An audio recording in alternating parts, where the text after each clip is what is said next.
Hey, what is up everyone? Danny and Alex. In this video, let's talk about the Kimura. The Kimura, we're gonna do it from side control today.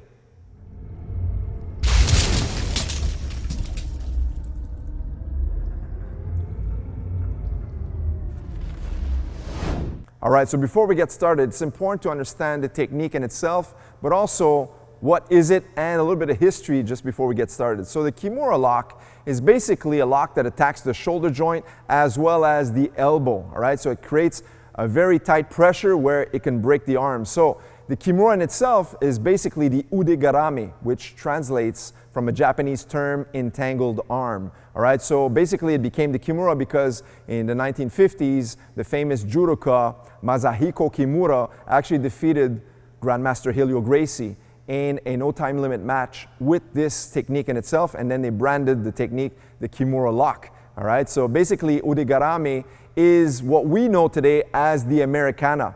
So when we do the Kimura, we refer to it as reverse udegarami, or more specifically, Gyaiku udegarami. All right, so let's take a look from the side control position, Alex. Now, there's a couple of pointers I want to share, all right? I'm going to show you my method of attaining the Kimura lock from side control when we want to keep the opponent flat. First things first, from side control position, there's going to be different controls. We should know that there is this control where I'm tight with my knees tucked in. There's going to be one where the overhook is here and I'm controlling the near side hip. And other times I'm going to switch my position to here and switch this position where my hip drops down. Now, nevertheless, the important thing in side position is to control the opponent, all right, before we start to attack. We want to make sure they can't escape. So let's start from this position here. I have an overhook and I'm controlling the near side hip.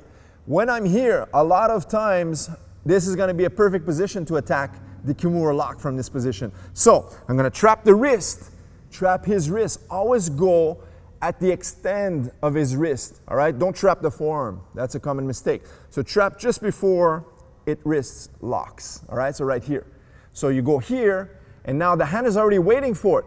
So when it drops to the mat, it's going to lock right onto your own wrist.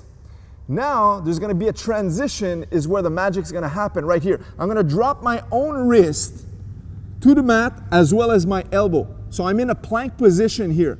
But at the same time, I will switch the position of my hips and my rear leg. So now I'm in a Keiza position. What happens when I do this is I use the body weight. The body weight will raise the shoulder and elbow off the mat, but not the palm. So what I'll do next is bring the far leg over. I'll take a high step and bring this over his head. And now I'll lean onto his hip and attack the shoulder lock, okay?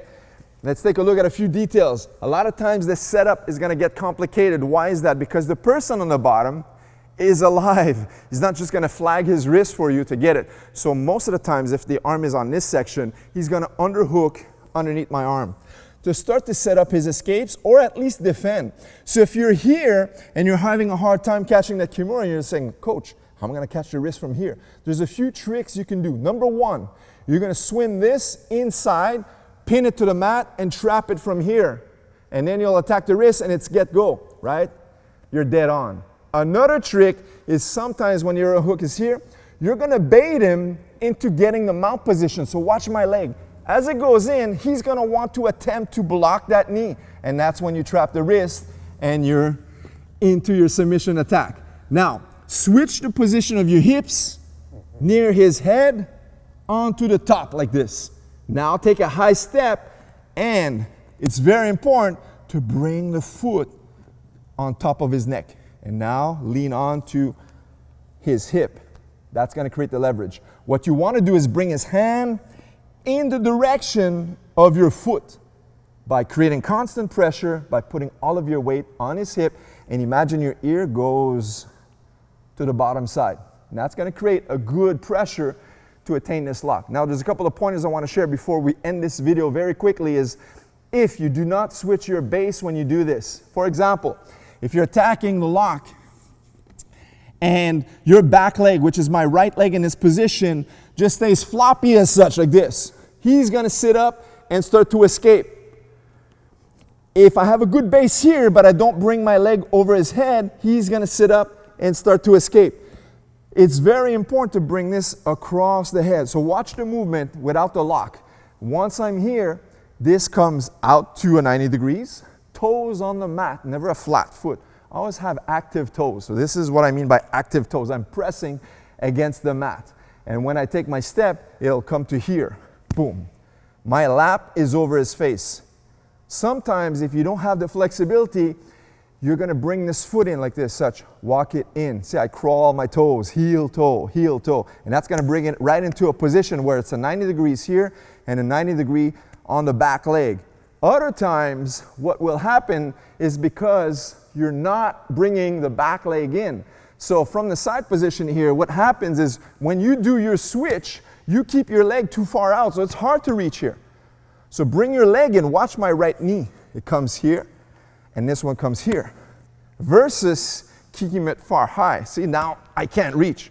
The moment I bring the back leg in, one, this one high steps over, and your Kimura's in. All right, guys, so there you have it. A basic submission attack you can use from the side control position. This is one of my favorite spots to attack the Kimura lock from the top control position, which is the side mount. And I hope you enjoyed this video. Leave us a thumbs up. Don't forget to subscribe to this channel if you're new here, and we will catch you in the next Jiu-Jitsu video. Take care.